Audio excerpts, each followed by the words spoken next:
Yeah. Hello? We're good?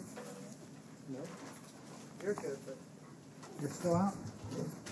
We is still, your microphone? Mine works. mine works. Test, test, test. I'm here. That's fine. All right.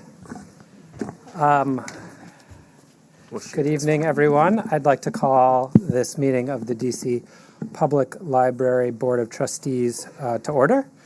I'd like to thank the public, the staff, executive director, and fellow trustees for joining us today, March 25th, March 25th, 2026. Sorry, I got distracted.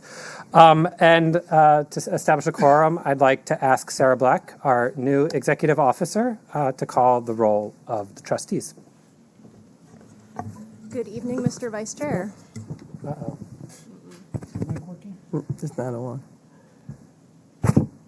There you go. Good evening, Mr. Vice Chair. Mr. Chanel Anthony. Ms. Danella Brockington. Present. Mr. Roswell Encina.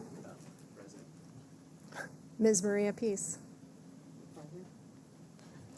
Mr. Andrew Trueblood. Present. Mr. Richard Reyes-Gavilan. Present. Mr. Vice Chair, you have quorum. Great, thank you. I would like, as a first order of business, to move to adopt the agenda. So moved. Second. All in favor? Aye. Aye. And any opposed? No. Great. So the first order on the agenda is public comments. The public may submit public comments to the board via email at boardoflibrarytrustees@dc.gov, all one word. I ask any speakers to state their name and direct their comments to, in this case, the vice chair, and limit remarks to up to 3 minutes. And Sarah, has anyone signed up for public comments? Yes, Mr. Vice Chair, we have 5 people signed up for public comment this evening. The first is Drina Lopez Duran.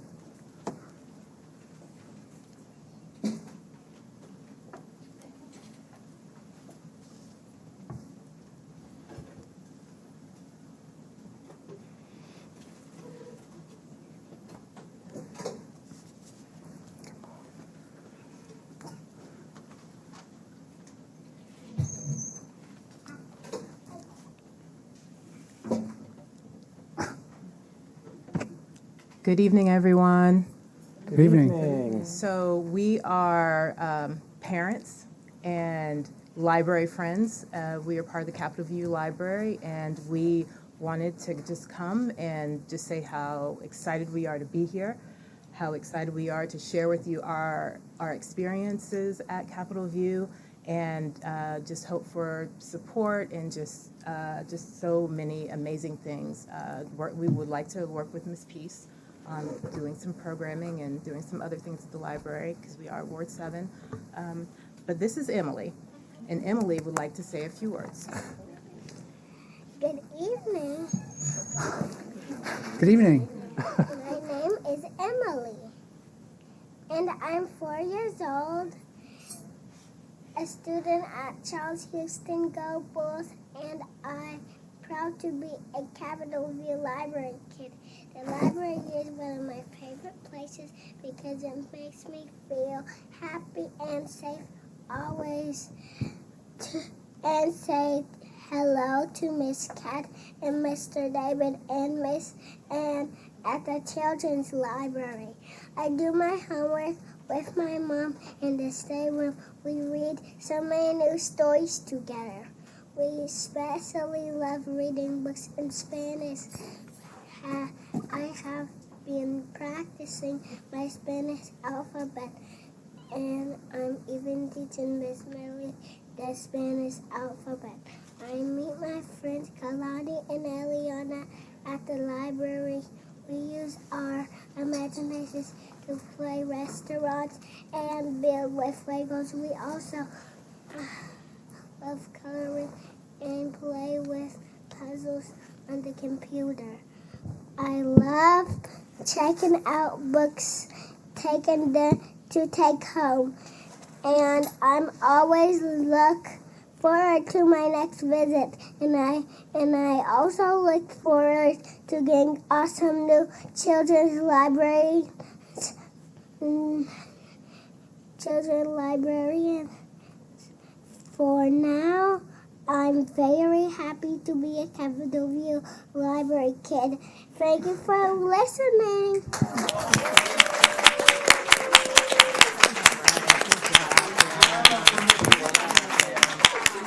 Wow. Thank you. That may be the youngest public speaker we've ever had here. Yeah. Thank. All right, tough act to follow, but Yeah. Mr. Vice Chair, we have Yona Bromberg-Gaber.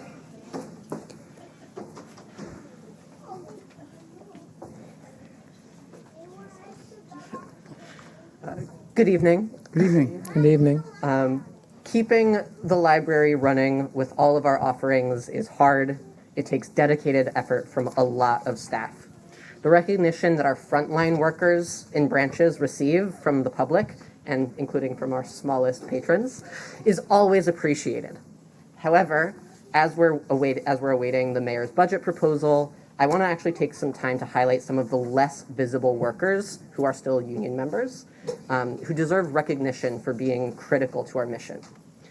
So if you've gotten a hold delivered from another library, you have the MLK circulation team to thank. Janae, Anthony, Mark, Tracy, Jayla, Hosea, and Magdi have processed truly scary amounts of book bins this year, especially as we've changed up some of our circulation processes. And those books and other needed materials wouldn't get there without our 877 union sibling drivers, James, Jesse, Chanel, Kevin, Carol, and Carlos. If you access books using our library by mail service, any library services for the blind, or talking books, you have a team at Center for Accessibility to thank for that. BJ, Deborah, Paisley, Ryan, Carrie, Shelby, and Claire maintain those programs, the technology to run them, and even produce new materials like new talking books. Our events and exhibits are often featured topics at this meeting, but it's hard to capture all of the people who really make them happen. From managing contracts to physically assembling exhibits to supporting event rentals, Natalie, Janet, Chica, Vicky, Alea, Michelle, Maud, Monica, Ayana, and Chanel are critical to our success. They're supported by our AV team, some of whom are running this meeting right now. Paul, Maurice, Robert, and Demetrice, as well as our hidden writers, graphic designers, and print specialists, Dee, Maggie, George, and John. As with any large institution, departments around the system rely on the attention to detail and communication of our administrative support staff. Amber, Richard, Chidima, Cynthia, Monique, Darren, and Jordan, they manage millions of dollars and even more paperwork to ensure that programs around the system function properly. I can't forget, of course, our union siblings in 877, who are the custodians, carpenters, HVAC mechanics, plumbers, and painters, keeping our buildings clean, operational, and beautiful. And lastly, I do want to give a special shout out to our collections team. The closure of Baker and Taylor has put more of a processing burden on that department without any new staff, and they've handled it very well while managing a very limited collections budget, which has been a topic here frequently. So if you've borrowed a book, especially a new one, you have the collections team to appreciate for making sure the library owns it. The workers keeping our shelves stocked include Janice, Demetrius, Pamela, April, Adebayo, William, Joshua, Wendy, Marvin, Tyrone, Jamiqua, Dolores, and Monte. And the library as a whole took a hit this winter when the longest-serving member of their team, Diane Moore, passed away. One of her colleagues shared, "Diane was a treasured colleague and friend, wise, funny, astute, a great judge of character, a woman with high standards, intellectually curious, a generous soul. All of these qualities made good days more fun and bad days tolerable. What a wonderful thing it is to have someone with whom you share so much and who understands, listens, cares. How I miss her." This coming Library Worker Appreciation Week and budget season, I hope that you and the leadership of the city remember that it's this combined team of the visible library workers and this background support staff that make the library into the success that it is. Thank you. Thank you. Mr. Vice Chair, we now have Robin Diener.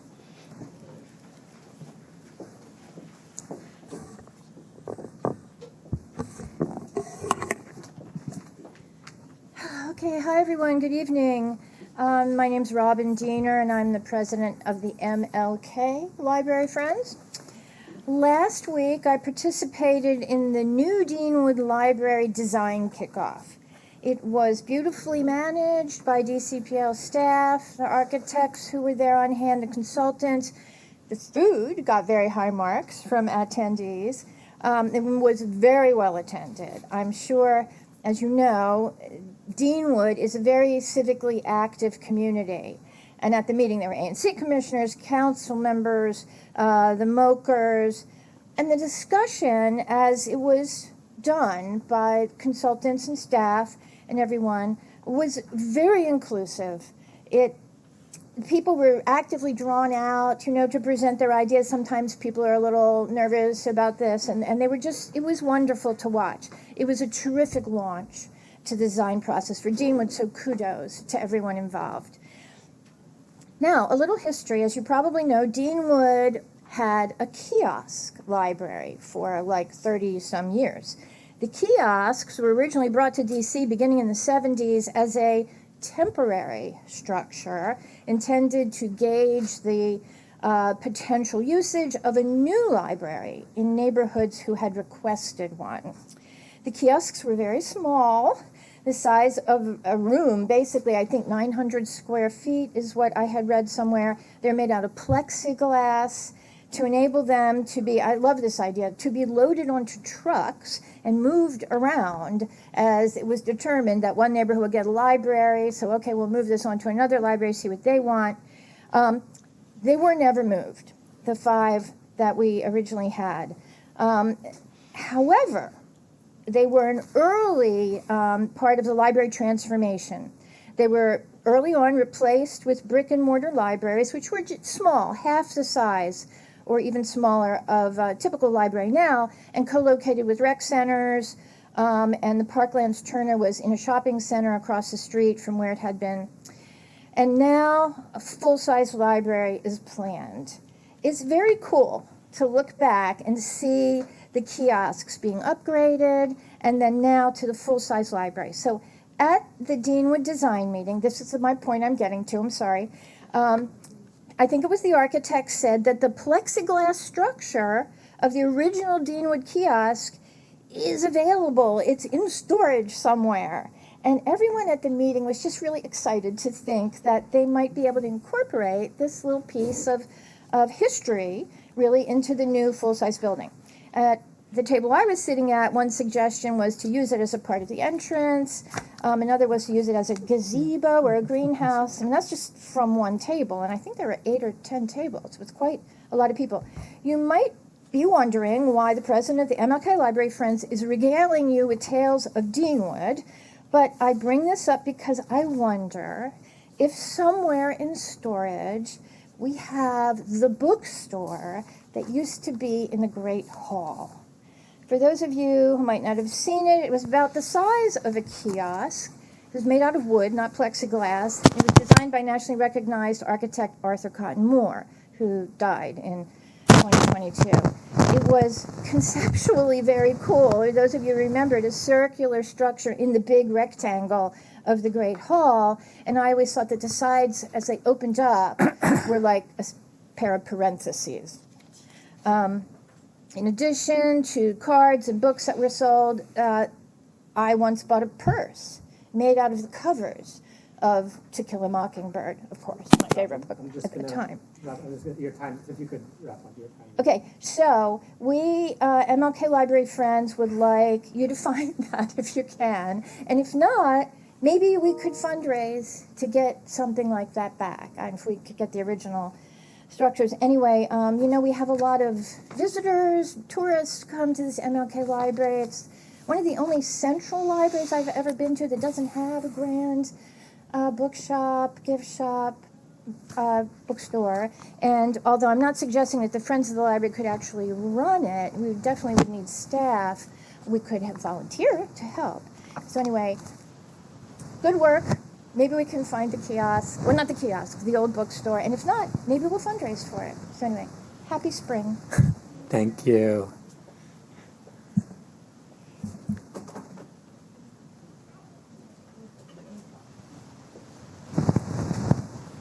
Mr. Vice Chair, we now have Miko McKay.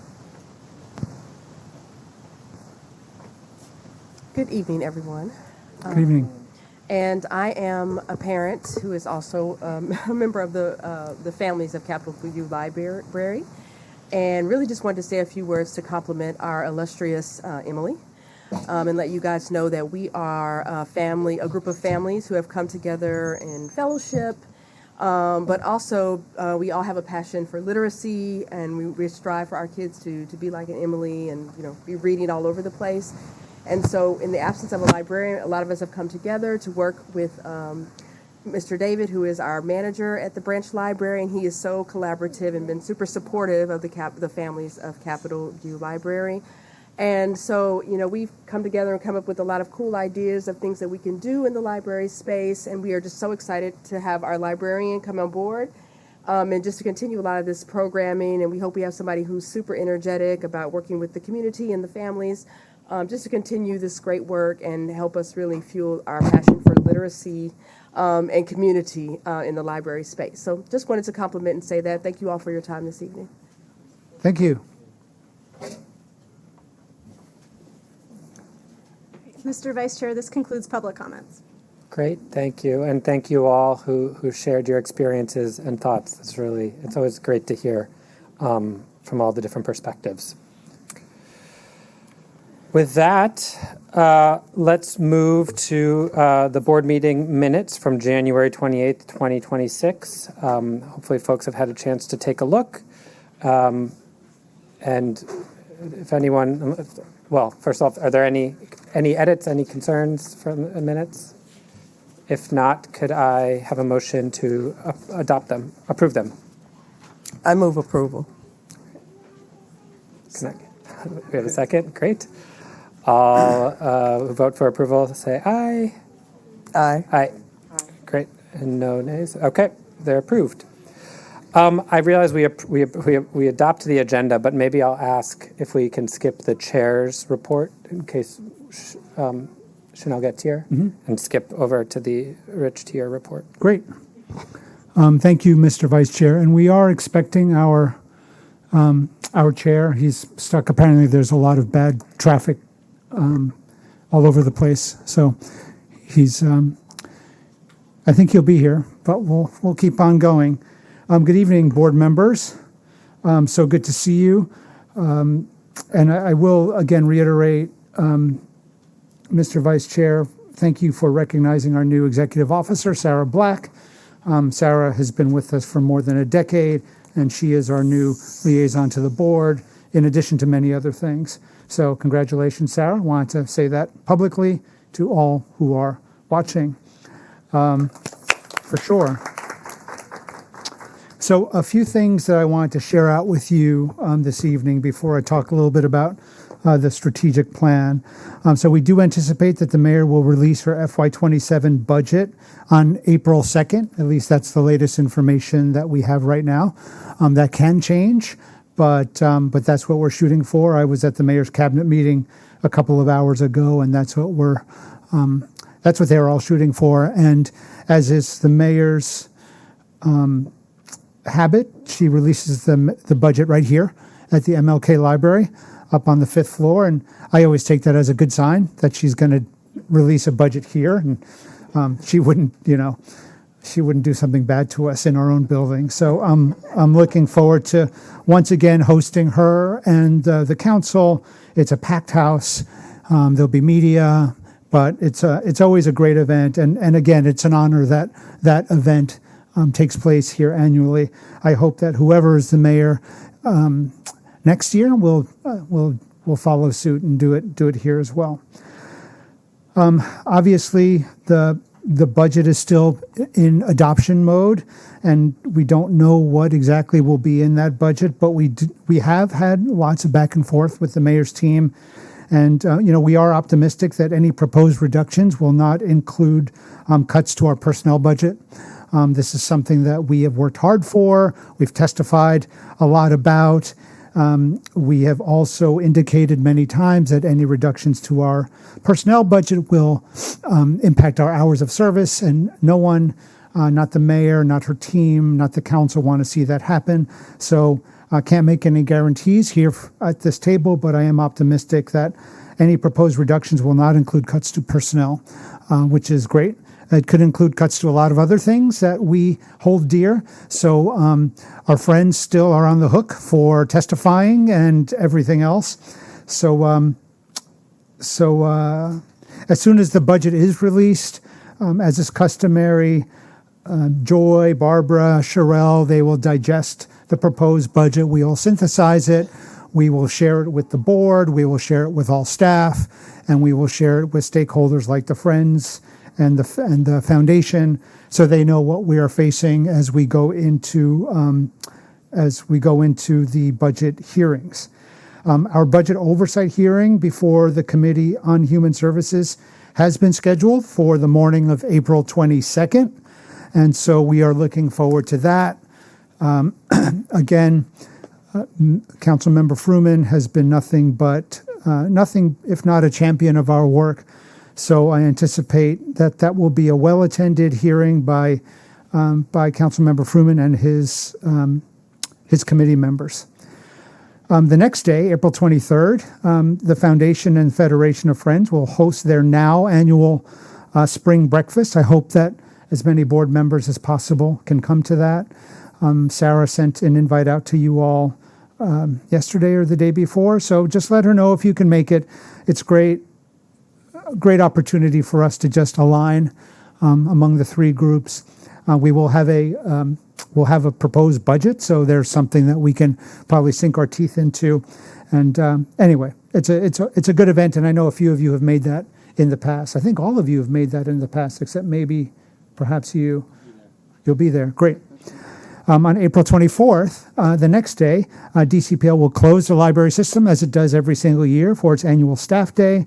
This is a day of learning, but it's also a day of camaraderie where we can bring all 500 or so DCPL staff members into this building. We do breakout sessions, we do keynotes, but we also do stress the importance of joy and fun. So we will have a lot of fun as a group. And I want to thank the Staff Day Committee, some of who are here under the leadership of Tansy West Barber, our indefatigable communications director. And is Hector here? Nope. Our HR director, Hector's not here, but he's a co-chair. But we've got members of the committee are here. Thanks for your work. Councilmember Fruman will be here for that event. He will host his own Coffee with a Council Member event, inviting all staff to join, ask him questions about the work of the committee and his position on the library and the budget. So it's a great event, and looking forward to that. Finally, speaking of the Committee on Human Services, yesterday the committee had a markup. They voted unanimously to move on the ebook bill that I've shared with you all quite a bit about over the past several months. It also voted to approve Danella Brockington's second term on the board, which is great news for us. And it's also voted to approve two new members of the Library Board of Trustees, Holly Flood and Christy Whitfield, two people that I know very well, two people who will be great additions to our board. They have not been, there still has to be another board. There has to be another vote by the full council, but I don't anticipate any hiccups once it goes through the committee. And then they will need to be sworn in by the mayor's team. And we anticipate that will all happen in short order. So we should be back up to 7 board members by our May meeting. We still do have 2 vacancies that we will want to have filled. And, we will continue pressing the mayor's folks on having a full complement of 9 board members before she leaves office on January 1st. But that's great. So those were my quick sort of housekeeping updates. And I did want to mention a few other things before going into the strategic plan. Number one, you all know that back in July of last year, the board voted to adopt the library's new code of conduct that Monique and Martha and so many other staff members worked so tirelessly on. After we released that code of conduct, we did get some comments from staff. They found some typos, some language that might be more clear. Nothing that, according to our general counsel, Kevin McIntyre, requires it to go before the board again for a vote. But we did want to give you guys just an alert that we are making a few tweaks to what was adopted. I will send a clean copy of what those changes are. They literally are, you forgot a parentheses here. Maybe this word should be replaced with that word. So nothing that changes the spirit of what was voted on. I'll share that with you guys, but we are going to move forward as adopting this as the code of conduct. Next, and the board and the executive committee of the board will hear more about this in the weeks to come. We will have to revote at some point soon on the library's bylaws that were last changed in 2021, January of 21. The board voted on some new bylaws. We've been digging in on those bylaws, and there are some discrepancies between the library's bylaws and the law. We want to make sure that those two documents are very tight. Kevin, I don't know if you want to share anything. There are some significant changes that we need to make just so that we are just so no one can poke holes in anything that this body adopts or votes on. It's nothing that is cataclysmic, but we will be working to, and in fact, Kevin and the general counsel's team has already made all the recommendations it needs to make. So we just need to socialize it among the board and bring it to a vote, hopefully at the May meeting, if not at the July meeting. Kevin, do you want to add anything to that? Perfect. Okay, all clear? Great. And so the fun part, is it up there? Great. I wanted at our P3 committee, the programs, performance, and what's the other P? I forget. Partnerships, of course. Committee. Thank you. That was a test for Roswell and Sheena, the new chair of the P3 committee. We gave the P3 committee a very short overview of the new strategic plan that we will be publishing this spring. We have given this update to a number of different bodies, including the foundation, and a few other folks. So just to read it into the record in a public board meeting, I wanted to give a very quick, the same update to this full body. I don't think you were there at the meeting, Andrew, and Maria was not there at the meeting either. So I'll give a very quick update. We're really looking forward to publishing this, and I'm going to get over to the lectern to take it from here.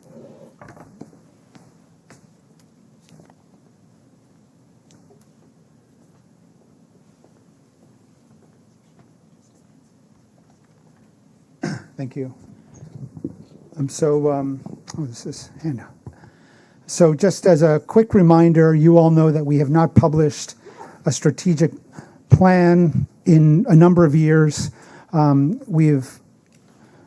Going back to 2020, we have not thought it would be appropriate, based on everything happening in the city, in this country, in the world, to publish a plan without any real level of with so many distractions regarding whether it's been COVID, whether it's been the city's budget, whether it's been the federal elections and everything else, we've decided that it was never really a good time to publish a plan for the library, but we do think that this is a good opportunity now because it's never going to be good.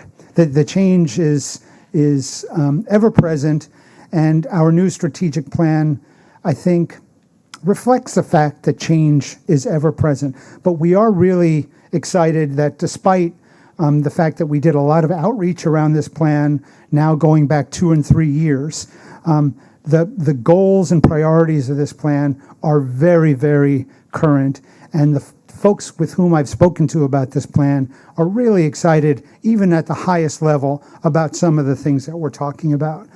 In a nutshell, all this plan does is elevate face-to-face physical interaction as essential to community well-being, positioning the library as a vital space for human connection. And when you read more about the plan, you will read more about how it is more important than ever to bring people into rooms together. We've all become addicted to our devices, and we've seen what that's done to democracy. We've seen what that's done to mental health. We've seen what that's done to young children. And the library really has a opportunity to leverage its million square feet of space and really concentrate on that aspect of what we do well, which is bringing people together. So we've got, if you all remember the previous strategic plan that we published in 2017, which was called Know Your Neighborhood, the priorities were very specific, and they were very specific to things tied to libraries, like reading and digital literacy. Because things are changing so rapidly in this city and this country, we wanted to take a broader perspective on what the priorities of the library should be. And the 3 priorities that we are going with are joy, which is the subhead there, are cultivating moments of delight and discovery. The second priority is belonging, where we're creating a place for all to feel welcome. And the third priority is one of resilience. And without my glasses, I can't read the yellow on white. But it's I've done this so many times, serving as a source of strength and wellness for our residents. So those are the 3 libraries' priorities. And I will touch upon, there are 10 goals attached to these 3 priorities. Within this idea of delight and discovery, we want to provide more cultural experiences system-wide, and this is something that we've heard loud and clear from our board members. How do we take all the great programming that's been taking place at MLK and continue to push that into our neighborhoods? How do we continue the downtown activation that's worked for us so well? We've got, if you looked at the most recent performance report that's in your packet, I think in the last quarter we had something like 225,000 people at the MLK Library. So you annualize that, we're approaching like 900,000 people in this building, and a lot of that has to do with the downtown activation efforts that we've made. So we want to continue that. The second goal, enhancing branch programming for children and teens. I wish those kids and their parents were still here, but we know that there's more to do, especially in our neighborhood libraries, for kids and teens. We've bemoaned the challenges that we've experienced losing children's librarians and losing children's specialists. We all agree with that. So thinking about bringing on more children's librarians, more staff who specialize in children's work, and really thinking through about what that day-to-day programming is in our branch libraries for kids and teens is another goal of ours. And finally, thinking about how we continue to emphasize community building events. We've seen such great feedback from some of the programs that we've done here, like Mahjong, or other programs around the library system, plant swaps. Things that aren't necessarily tied to libraries, but they are tied to community. So we want to do more of that. And so those are our 3 ambitious goals around joy. Moving quickly to this idea of belonging as our next priority, creating a place for all to feel welcome. We know many people in this city and this country are not feeling welcome, and what better place than DC Public Library for us to double down on that idea of feeling welcome. This first goal around uplifting boys, men, and fathers, I always have to admit that among the feedback that we received over the past couple of years from members of the public, this did not elevate to something that should be a goal of the library. But I think we've taken some executive privilege over the last year, especially based on all the current research and reporting that's being done around the crisis around men and boys and masculinities. What can the library do to basically foster a better relationship for men and boys? If you go to any one of our programs in this city, you'll see a vast majority of women who are attending our programs. If you look at this room, you'll see a vast majority of the people who are civically engaged enough to come to a board meeting are women. And, you know, the library can step on a lever here and do some things to think more critically about men and boys. Does it mean that we will forget about girls? Of course not. But I am going to be proud to be, I think, one of the only libraries in the country right now who's trying to think critically about this really difficult problem that we're having as a society. Next, you know, we're not sure we're going to stick with this idea of, or this title of New Americans, but we all know that immigrants, speakers of language other than English, families of immigrants are feeling put upon more so than they've ever felt put upon in this country. And so what are the strategies that we can put in place to reach more of them with all the great work that the library does? Finally, and this is something that we're quite good at, but we need to get better at it, how do we strengthen the library's role within the district's human services network? You know, there's a lot of tension, obviously, in the library, with the library's role. What is the library's role serving our unhoused residents? I think we feel that our best role is being a convener, working with the Department of Human Services, the Department of Behavioral Health, other agencies that are doing work that frankly shouldn't fall upon the shoulders of the library. But our role is important because we do provide a safe space. We do provide great programming for our unhoused residents or people who are at risk of being unhoused. We don't want to stop that. So thinking through what our role should be, and almost more important, having our partner organizations understand what our role should be is equally important. So those are the three goals around belonging. And then within this idea of resilience, serving as a source of strength and wellness. Again, DC at this particular point in time is, you know, we're in a rough spot, this city. We've got tens of thousands of people who've lost their jobs. You know, we have people who are stressed. There's a lot of anxiety in the city. There are people who are stressed about the loss of, you know, voting rights. There's loss of protections based on, you know, federal actions in the city.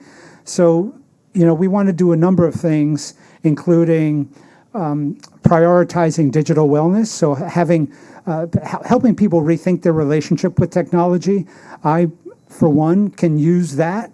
I stress it. I need tips and tricks, and I need I just need to be reminded that there's something else beyond online life. And I think a lot of our residents would be well served to learn about more of this as well. We want to promote community health and wellness. You know, our patrons, long before we ever promoted wellness, our patrons and Capitol View folks who are here will remember that when we were renovating that branch, a lot of what the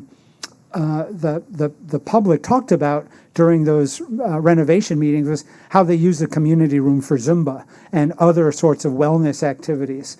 And, you know, and they were right, and we can do more of that, and we're going to do more of that, again, in an effort to promote wellness.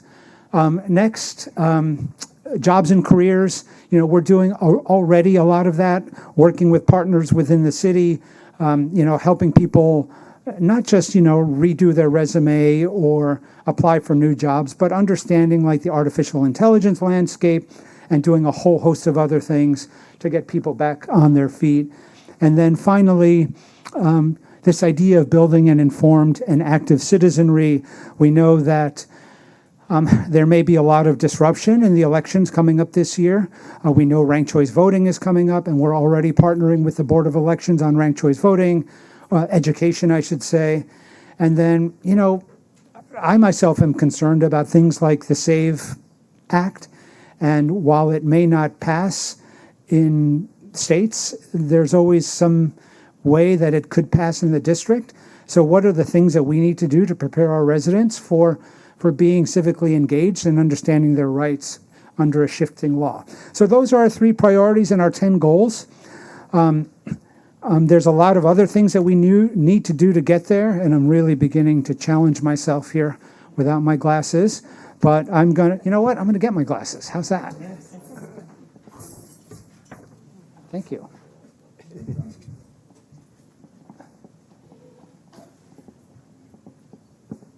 Oh, wow, these things are great. So what do we need to do to accomplish what I just talked about? Obviously, addressing staffing needs and the related challenges with recruitment, training, and retention. This is something that we've been talking about to the board for a year or two. We're doing some good work here, and we will crystallize it and do better work. Moving down on this list, simplifying the way in which we do partnership agreements and making it easier for partners to partner with us. I think we've done a lot of great work with the team here. Kevin McIntyre, our general counsel, and a whole host of folks have worked on this. It's a lot better than it used to be, but I, for one, am always voting for making it easier. So we'll do that. Up on the middle of the list, if we are not clean and safe, we are nothing to our residents. So working with Chief and her team and sustaining our strong commitment to safety of our staff, visitors, and buildings. That includes more training for our officers, hiring more officers, committing to our 1 officer per location, which we're not at yet. But that is crucial to everyone, staff and public alike. Moving down on the list, understanding and improving service to our customers. We don't do this enough. We don't do enough outreach to our customers to find out what they want from us on a regular basis. And Monique McSween, our Director of Customer Experience, has a lot in the hopper to help us continue to understand what our residents want from us so that we can continue delivering the programs that make the most sense. And finally, and I wish Chanel were here, because he, more than anyone on the board, has talked about, I know people love us. I know that we've got so many online impressions, but I spoke to this one guy and he didn't know this was happening at the library. How does that guy know that this is happening at the library? So we can always strengthen our marketing and communications efforts. And that's something that Tansy and her team and Joy and me are committed to doing. And so that's it in a nutshell. I will say that the strategic plan really is a framework. It is not going to be super prescriptive. We're not going to list out, 15 different things that we're going to do. We are going to prioritize those goals and give staff the flexibility to address those goals in ways that they see fit. But I'm really, really excited about this. And Rob, who's eating in the back of the room, he can attest to the fact that we had a salon a couple of months ago at the West End neighborhood, and he and I talked about this framework, and the amount of energy from potential funders and others was really, really exciting. And similarly, just among Rob's board, I gave a very similar presentation to this, and a number of his board members are just champing at the bit to say, this is great. How can we work on funding this goal or that goal? So the early feedback has been fantastic, and now we just have to, finish writing the thing, make it pretty, and get it out there. So happy to take questions, comments. Yeah. Thank you. Maybe I'll start since I guess I'm still chairing. So first off, I just want to make a comment. I really appreciate. Well, I appreciate the children and teens as a father of a young child, but especially the teens piece of it. I think our city, our society has very few places for teenagers to be teenagers. I mean, I think we mostly just want them to go somewhere else. And I've been talking about this in all sorts of contexts. But I think libraries are one of the few places where teens can go and be themselves. And so I was actually, at the Petworth Library. I know there's a teen room. And so I just think I really appreciate that. So with that, I guess my overarching question is how I appreciate also kind of giving yourself the room to maneuver and not being overly prescriptive. But are you thinking about ways of how you're going to measure progress and success? Yeah, I mean, it's a great question, and Judy and I are working through that right now. Libraries, unlike any other public institution, we don't track scores or grades or a whole host of things. A lot of the success that we hang our hat on are metrics like visits to our buildings, and so there will always be things like that we will point to as success. But happy to entertain some thoughts. But that is the age-old question in libraries, save for the fact, like if there were a specific initiative, and I can give you a preview. So in the Men and Boys vertical, we are going to announce a wonderful program that the foundation is funding that will be piloting with 20 teens, and we will be able to track the success of that particular program. But on a more macro level, really I lean in on those things that are success by virtue of the fact that nobody has to come to the library. Nobody needs to register for a library card. Those metrics that we produce that indicate that people have changed their behavior by interacting with us, I think are probably as important as we can produce. But if you've got ideas, this plan won't be finished probably for another month or so, and there's plenty of places to still think through what success looks like. I think you and I talked a little bit about some opportunities to think about and Rob especially, like if you're going to funders, especially bigger funders or kind of more established funders, they'll want to see not only the outputs but how you're thinking about outcomes. Anyway, and that might even be an opportunity to set up new to get money to measure that kind of thing. Yeah, and for sure, like any private philanthropical program, there would be. I mean, those of course would have outcomes attached to them. But again, at this level, it's hard for me to tell you what they would be. But for sure. Thank you. Just piggybacking on Andrew's question, what's the timeline? You mentioned a month. Are you thinking that you'll be ready to release it in a month, or a month and a half? I would say. Okay. And is it like a 5-year strategic? Or what's the window? We didn't put an end. I like to think that some of this stuff is evergreen, and I think that we'll know when it's dated. I mean, typically there are very few strategic plans that get published now that go beyond 3 years in libraries, at least. But for me, I didn't want to just say 2029. This all changes. Obviously. And this is not a political document by any stretch of the imagination, but things could change radically in DC within a year, and then again within a few years, where some of this stuff may feel stale, and then maybe we'll want to take a different approach. But for now, I'm not putting a firm end date on it. I don't think it's necessarily necessary.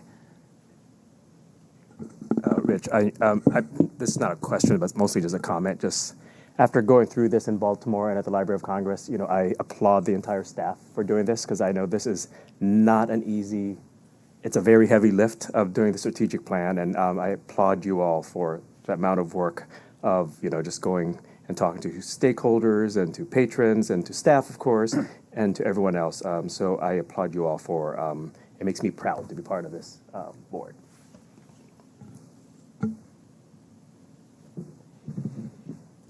Well, if nothing else, that also concludes my report. Great. Thank you. I think we will now go ahead and move to our board committee reports. So we will start with the Contracts Review Committee and Maria Peace. Good evening. The Contracts Review Committee met virtually in early February and voted to approve a council package for contract DCPL 2022C 0018 for proposed contract modification M10 for the design build service for the Congress Heights Library. The contract modification was in the amount of $29,900,799, increasing the overall contract with Turner Construction Company to $35,400,799. Under the proposed modification, Turner Construction Company will provide Phase 2 construction services to complete the Congress Heights Library project. The substantial completion date for the project is September 30, 2028.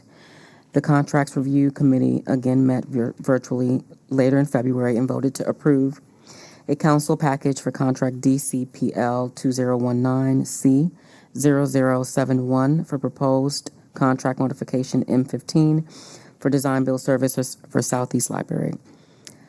The contract modification was in the amount of $2,584,820.41, increasing the overall contract with the Whiting Turner Contracting Company to $39,977,604.35.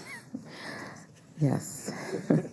Under the proposed modification, Whiting Turner Contracting Company will provide services under a change order that includes unforeseen changes during construction phase and addition of new roof and historic steps for the Southeast Library project. This concludes the Contracts Review Committee report.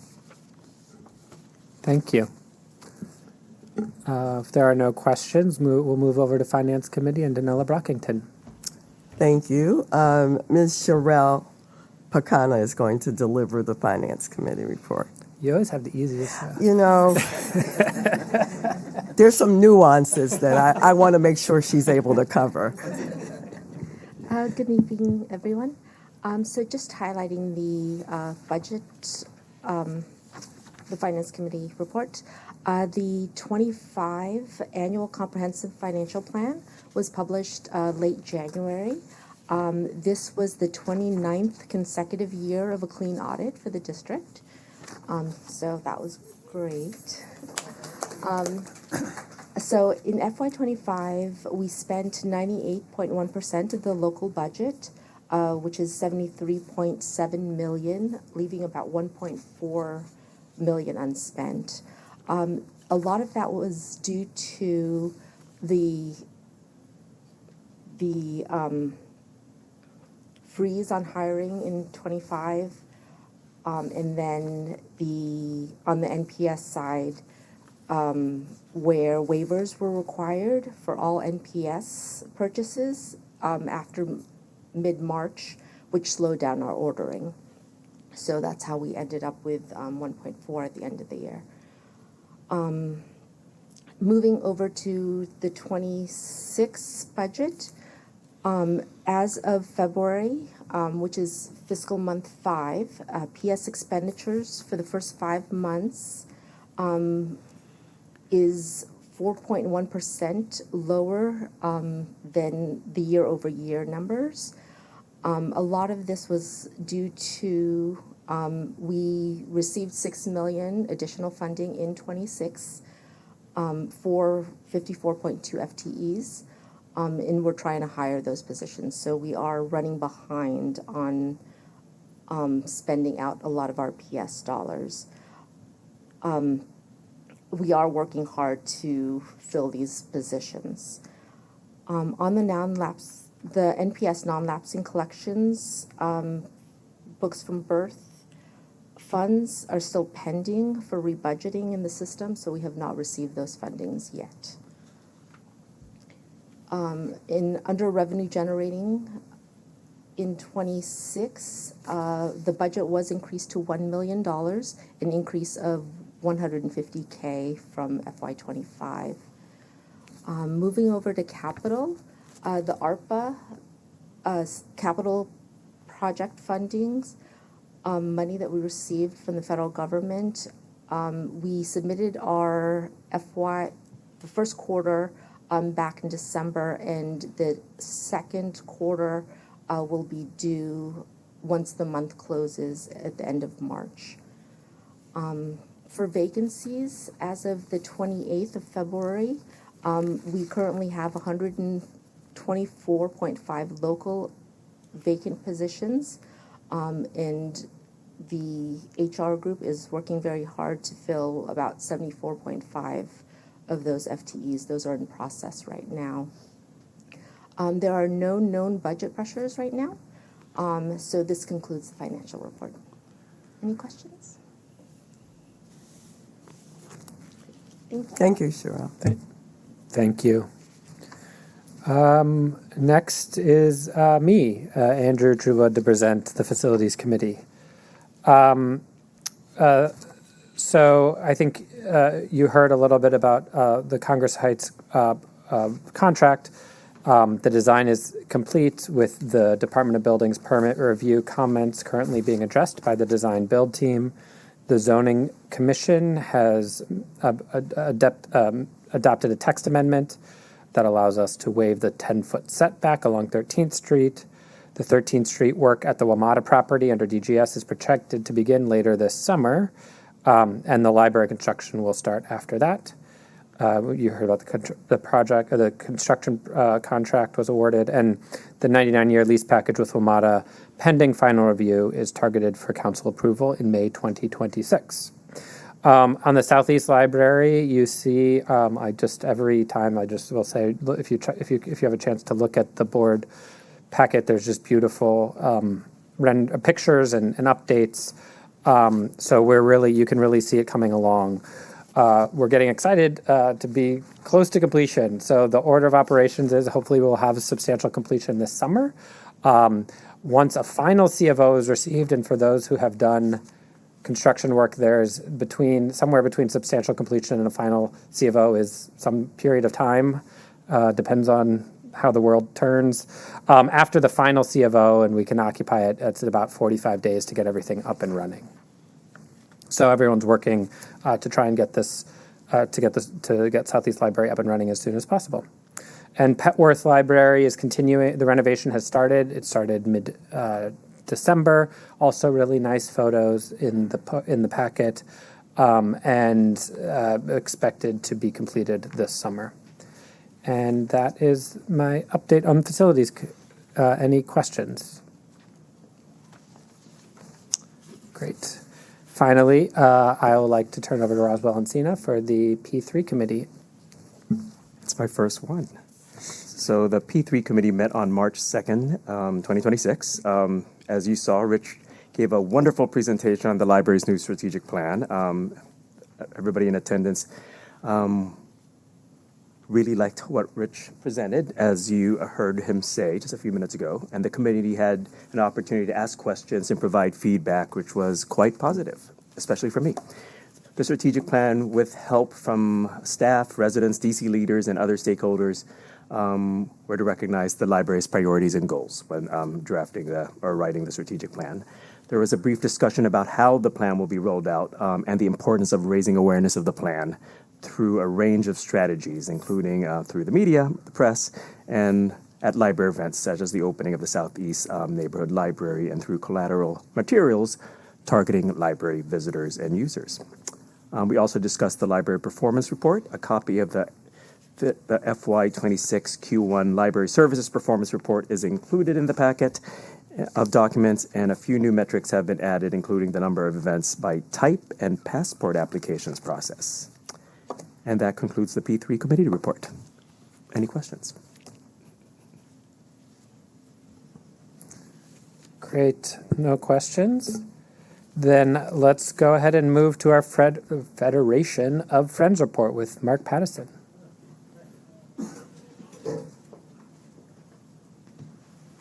Welcome, Mark.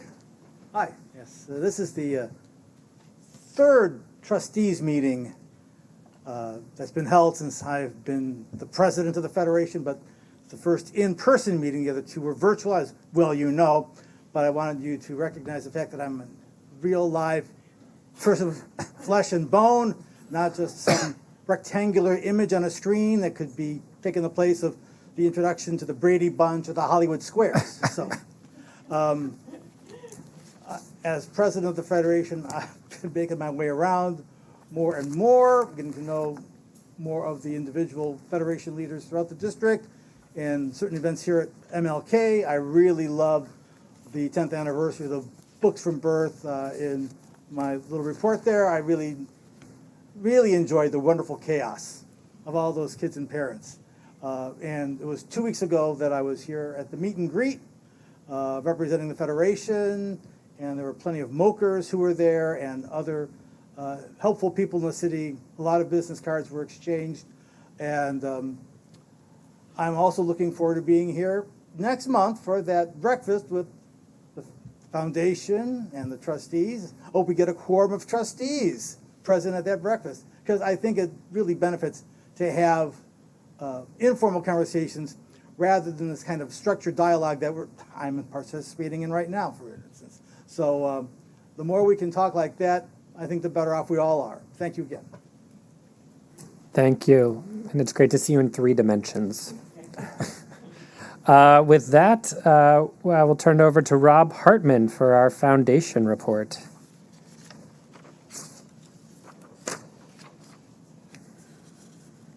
Right. Good evening, everybody. Good evening. Some would say I have a 4th dimension, but we won't get into that. So about, I don't know, maybe about a month ago, I was, I'm a part of a CEO group of other foundation executives, and so we get together informally on Zoom and talk about issues, and one of the issues that we were discussing were strategic plans, so I thought it was like super timely. And so I want to say thank you to you all, and especially Rich and the team, for creating this strategic plan from a framework for what a foundation needs. I think it's right in line. When you talk to actual donors and you're talking about funding of actual projects, you need all those things that you're talking about with metrics and all the different things that we don't necessarily collect because we're a connected learning environment. We're not a prescriptive learning environment. So that's always going to be a challenge for us.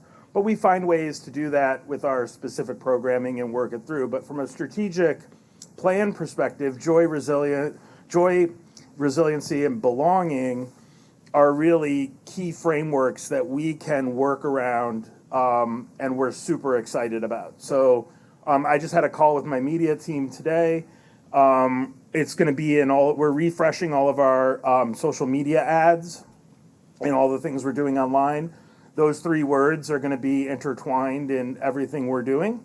We're going to be talking a lot more about the events and different things that are happening in the library throughout the entire city, not just focused here on MLK, but across the board. So as Rich said, I've got some board members chomping at the bit. One program that we're in the midst of talking about, and we haven't inked the contract yet, but we're going to be working with a group to create some fitness-based classes around cardio dance. And we're going to be launching those at different branch libraries around the city. Again, trying to bring people together for community, and we'll fund some water and some other things. I know risk management will want to know about that, Kevin. But so we'll make sure we have all of that taken care of. But we're really excited about that type of programming. And then the program that Rich mentioned earlier, we're going to launch in the fall, focused on teaching boys more about writing. And what's really cool about this class is it's 2 days a week for like an hour and a half to 2 hours after school. So in my mind, I immediately went to like sports and other things. It's that type of commitment, and it's that level of commitment, yet it's a subject that maybe they're not presented with all the time to be able to opt into. So we're really excited, and I've already talked to 3 or 4 different organizations who are going to help us recruit participants. But our hope and goal is that we pilot this program and then we grow it and expand it throughout the city. I'll also say this weekend we have at the Mosaic Theater, there'll be a performance of Young John Lewis, which we help fund. Rich and David Quick and I are headed to that performance. Really looking forward to that. And Saturday, if you want to see some beautiful chaos again, Mark, we're going to have Beauty and the Beast, which will be here, which is going to be another great performance. I think we have like 300 people signed up for the auditorium. And on a totally separate note, April 4th, Tracy Thomas's her podcast is going to be doing a meetup, and it'll be led by my sister here at the library from 1 o'clock. So it won't interfere with the Final Four for all of you who are getting ready to watch the Final Four, or me, since I'll be watching the Final Four. But yeah. So other than that, Library Giving Day coming up on April 1st. Everybody get their checkbooks out. Get ready to write a check, and we're going to keep doing programming. So if anybody has any questions, happy to answer them. Otherwise, all right. Thank you. Thank you, Rob, as always. A lot going on. All right. Well, I guess you will not get a chair report today. I know that's what everyone was here for, so I apologize. But You can just wait if we want. we'll just wait. We're not gonna dismiss. Or not? Okay. Is there any new business? Any new business from the trustees? Great. The next library meeting of the trustees will be Wednesday, May 27th. Hopefully we will have new trustees by We then. should. All right. Yeah. Well, hopefully we'll be welcoming some new trustees as well as our chair. So with that, can I have, do I need to do a motion to adjourn? You should. Okay, that's not okay. So can I have a motion to adjourn? Oh, why not? You've been, Danilo, you I are move adjournment. You are our motioner. Second on us. Second, all in favor? Aye. All right, no opposed. We're adjourned. Thank you all.